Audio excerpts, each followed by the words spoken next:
का अमृत महोत्सव।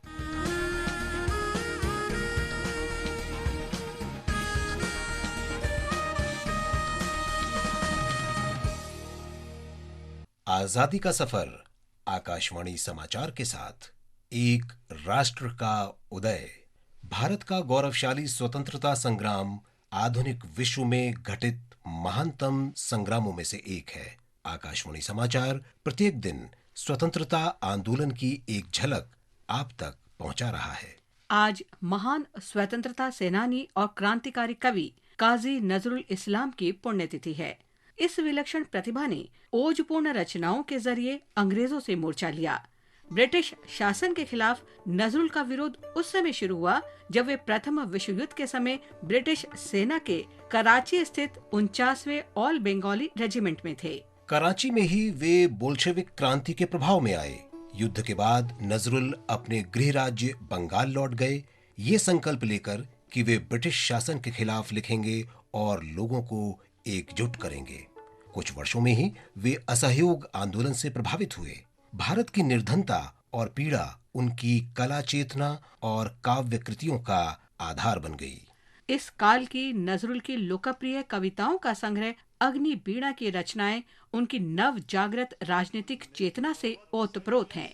अग्नि बीणा की एक कविता है विद्रोही। शीरिने हरियामारी নত शिरोई शिखरे मात्रेर बलबीर बल महाविश्वेर महाकाश फाड़ी चंद्र सूर्य ग्रह तारा छाड़ी भूलोक दुलोक गोलोक भेदिया खोदार आसन आरश छेदिया उठियाछि चिर विस्मय आमी विश्व विधात्री। इसी प्रकार खिलाफत आंदोलन ने उन्हें हिंदू मुस्लिम भाईचारे की अहमियत और आवश्यकता से रूबरू कराया, जो अंग्रेजों के खिलाफ एकजुट होकर उभरा था। नवंबर 1922 में काजी नजरुल इस्लाम को ब्रिटिश सरकार ने राजद्रोह के आरोप में कलकत्ता में गिरफ्तार कर लिया। राजद्रोह के आरोप पर सुनवाई के दौरान नजरुल ने अदालत में अपना पक्ष खुद रखते हुए सरकार को चौंका दिया। नजरुल इस्लाम ने आकाशवाणी कलकत्ता के लिए काम किया।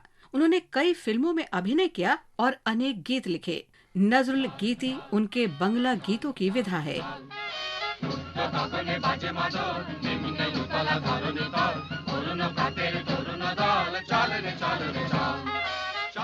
काजी नजरुल इस्लाम ने 29 अगस्त 1976 में ढाका में अंतिम सांस ली। उनकी अंतिम इच्छा के अनुरूप उन्हें ढाका विश्वविद्यालय में मस्जिद के बगल में दफनाया गया।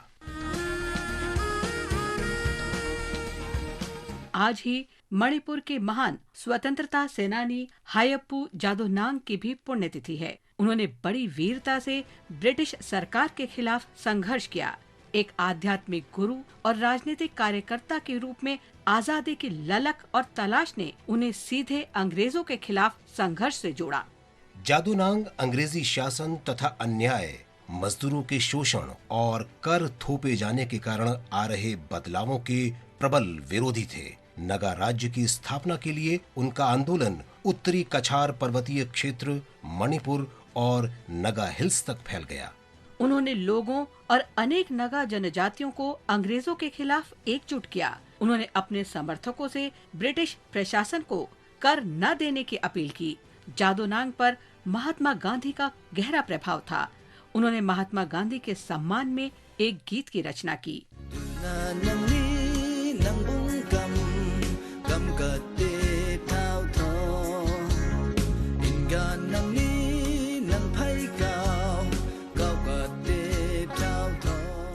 जादोनांग को 29 अगस्त 1931 को इम्फाल में नाम्बुल नदी के किनारे फांसी दी गई।